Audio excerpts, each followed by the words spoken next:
What's up, beautiful people? It's your hungry man, Shameless, all up in Sweden. Look.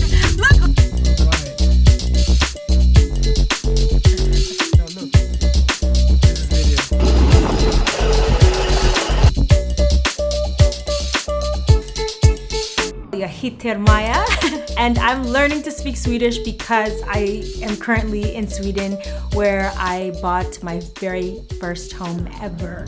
I kind of don't want to record. Oh, it's so cute! Oh. Welcome home, my love. I love you. I kept the gates open. For the burglars. It's so cute, Max. Look at the trees in the background.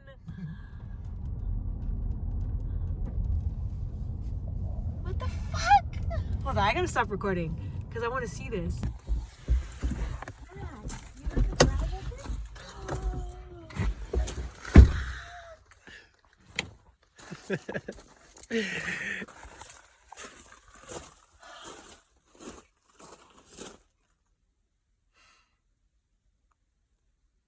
Maya.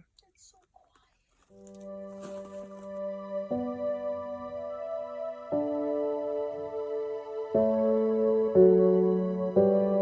There are many reasons that went into why I purchased my first home here in Sweden, but the first and foremost goes to the love of my life, Max. We have been separated because of the state of the world. I was living in the US. He was living over here. Well, actually, he was living in Berlin for school. But with everything in lockdown, we hadn't seen each other for months. After we went through all of our options, it just made sense for me to at least make my way over here to be with him. And so we've been together, reunited, finally, after, was it 5 months? We're just building our little love nest. Life is good out here. Life is very good in this videos.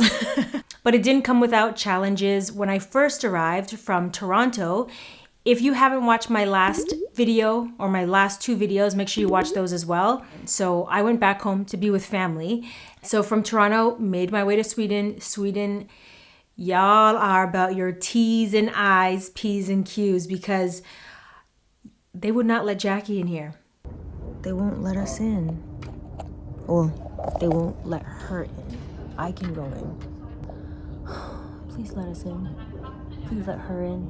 She's a good one. 3 weeks Jackie was quarantined, and $3,000 later. Poor dog. So most people put their dogs down. I'm nervous though. Huh? Most people put their dogs down. Yeah. Because they can't afford. Quarantine. Is that Jackie? Who's that? Hey, Jackie! Hey! Jackie! Ah!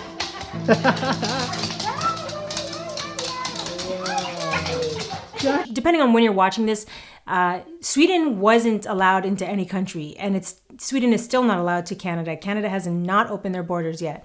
So I'm glad I went back home to Canada. I'm glad that Sweden opened their borders, and I'm glad to be here. Although my stay is limited, I am enjoying every moment of it. The world is doing what it's doing. What's important for me is to focus on where my attention is going. And I felt living in California, more specifically Los Angeles, my attention was going into a place that drained me. And so being here, I get to just work on the house, which is what we're doing. We're learning a lot about planting, farming, organic farming. It's been an amazing journey. We've been building. It is so much work owning a home. But I have some questions to address. We looked for this home on Hemnet. I'll put the link in the info box below, as well as Blocket, which is the Sweden's version of Craigslist. But yeah, we inked it, signed, sealed, and she out ya. So that has happened. That's where I found the listing. Why did I decide to move to Sweden? The other big reason was I can afford to own a home in cash here in Sweden, and not in the cities, but in the countryside. I had looked in Ontario, Quebec, British Columbia. We even looked in other provinces as well as other countries. I looked in the Philippines. And then finally, I just asked Max. I'm like, you know what, Max, could you just check, like, what are the websites to look for real estate? And we looked at Hemnet, and not just any area. I asked him to look in the area close to his family. And yo, the prices though. I live in the cottage area / farmer area. So the prices here were really affordable. We have a house that's going on sale across the road from me for 37,000 US cash. This house that we bought was 58,000 US cash. So the reason I decided to buy in Sweden, or specifically here, is because I wanted to buy in cash.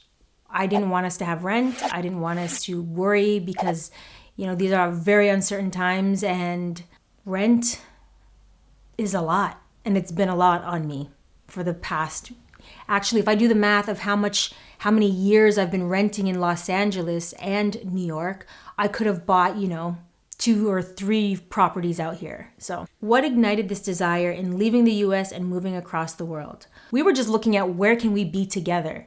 And the countries just were not letting Sweden in. And you dealing with a Taurus, and not just any Taurus. This one, she's Shameless Maya. She will not stop. So we were just looking to be together. And to be honest, during this entire time, I was so fascinated by Sweden's approach. This is open to debate. I'm not going to say who's right or wrong, but what resonated with me is the freedom to choose as an adult. Do you want to venture out into the world, or do you want to stay and feel safe and protected? I like being given the choice, and Sweden has done just that. And it's been a breath of fresh air to be able to go to restaurants, go to grocery stores, go to the mall, live a fairly normal life and summer without feeling like a parent is scolding me. And if anything, what has resonated with me is health is paramount. And that is part of what inspired me to invest more in my health, particularly the foods that we eat. When this whole pandemic happened, the immediate thought that went through my mind was, holy crap, I am so ill prepared. If the world were to shut down, which it semi did, but if electricity and running water were to stop, I don't know what I felt in that moment like such a juvenile, so young, so immature. I didn't know anything. And that made me, it gave me anxiety. And I started to research about food and world wars and lots of other things too. That's another video. Learning basic survival skills and lifestyle skills. And the more I started to learn, the more I just realized, going back to your lifestyle choices, what are you putting into your body? What are you eating? What can I do to improve my overall health, as well as protect my pockets, be with the love of my life? These are all reasons that kind of just did this, and they lined up perfectly. Synchronicity, the Celestine prophecy, get into it. Next question. What has been the hardest part about this? It's so bizarre. I've only lived in cities. You would think that it would be such a hard adjustment. And it was so natural. Being here, I feel at home. There is this childhood memory that comes up for me, because even though I'm from Ontario, Toronto, for those of you, to be specific, I'm from Scarborough. That's where I'm born and raised. And where I was living, I remember my brother and I would go across to the neighbor's house, go through their backyard into the ravine. And I loved being by nature. We had a river, trees, and I was always hiking. I was always fascinated with nature. But coming here, even though it's so far from that, it felt so familiar in that sense. No helicopters, no police sirens, just complete and utter silence. Actually, I'm lying. the wind through the trees, the cows, and the roosters.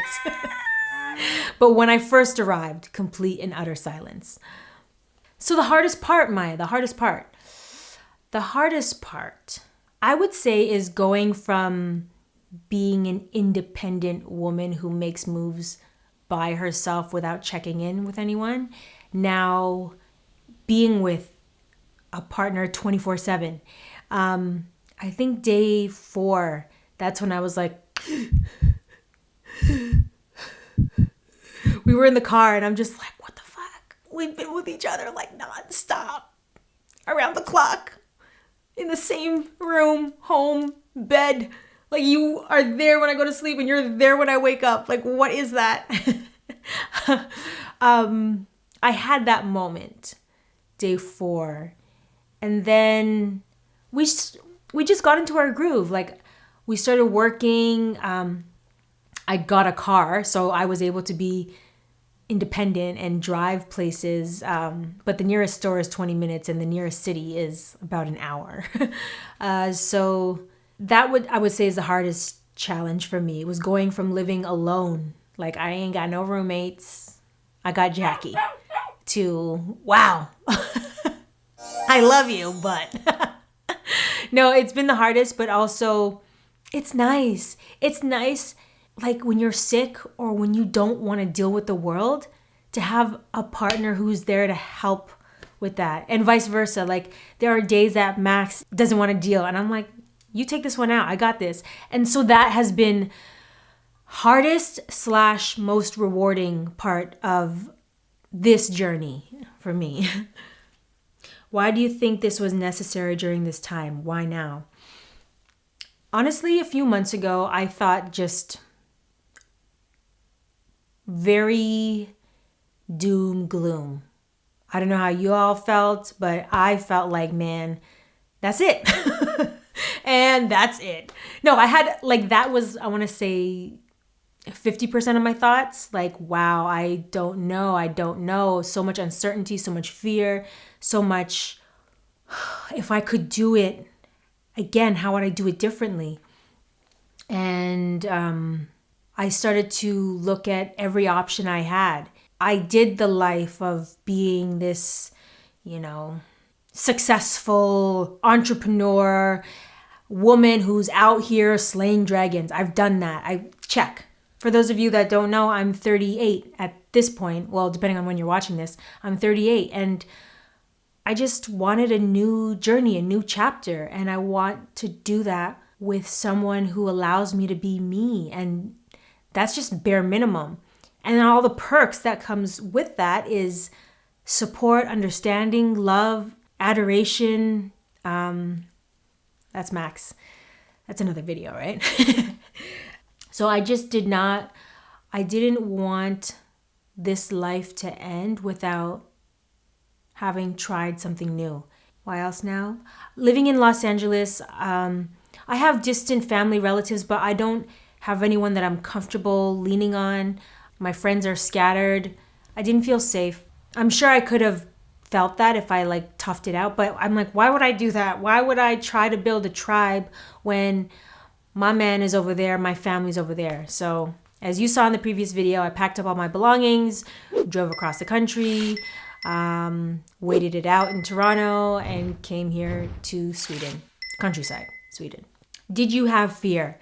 Yes, I had major fear. You know what? The biggest fear was shifting my mindset from what I'm familiar with, which is renting, to what I'm unfamiliar with, which is home ownership. And that thought in itself is a scary one. The thought that I can't, I'm not enough, this, that. That was so much reprogramming I had to do. And so when Max was looking for homes, when he finally found this one, he was like, okay, I found it.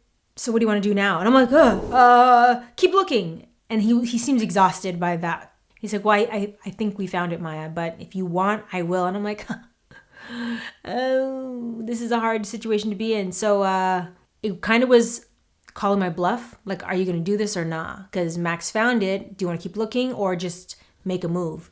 And so after a day of thinking about it, I was like, yeah, just let's put an offer in and see what happens. And so that was the hardest, most fearful experience, shifting the mindset. Nothing externally was happening, but it was all in my mind. Driving across the country wasn't even scary. I think it was the day of, because this is my issue. I have so much on my mind, so much to do that I don't have enough time to think about the fear of what's about to come. Because I'm just like, this has to happen. You got to pack, you got to ship, you got to do this, you got to get rid of that. You got to go on Facebook, you got to post, you got to, all of this. And it's not until I'm in the car driving, I'm like, what am I doing? I don't even know where I'm going to stay tomorrow. I don't even know where I'm going to be in 2 days. So literally not knowing, but knowing is fearful as well as exciting. I did not think 2020, how it was panning out to be like one of the most epic fails, explosion in my face, to be like this. So I'm so grateful for this time, because it really forced me to sit down with myself and really look, what are you willing to do to live the life that you want? Everything's on the table. The world is shutting down. There's all these health advisories. What are you going to do differently? So I'm going to spend my life that I have now with the love of my life. I'm going to make healthy lifestyle choices, because even though we think we're eating, like if you really take inventory, how much of the stuff that we're eating will go bad in a week? Because if it's not, that's processed, and processed has chemicals, it has toxins. And I'm not saying it's bad and stop eating it, because the life that we've created, this world that we've created, needs a whole lot of reprogramming. So making little choices, little lifestyle choices. You don't have to have acres, you don't have to have a farm to grow a garden on your patio, in your kitchen. But we've been so caught up in these devices, drama, that we don't even know the basics. So I'm trying to learn the basics, learning how to speak Swedish, learning how to grow seeds. Growing seeds to that's magic right there. Like if you do that, if there's one thing I can encourage you to do, is plant a seed in soil, watch it, nurture it, and see what happens. Let me know what video you want to see next. I probably should film a couple more. Now that I have this whole thing set up, follow me on Instagram, first of all, because that's where I'm popping on the stories. Not even so much on the timelines, but on the stories. That's it from me, boos. Until next time, remember to do you, be you, and stay true. Be shameless. Be fearless. Be adventurous. Be inspired.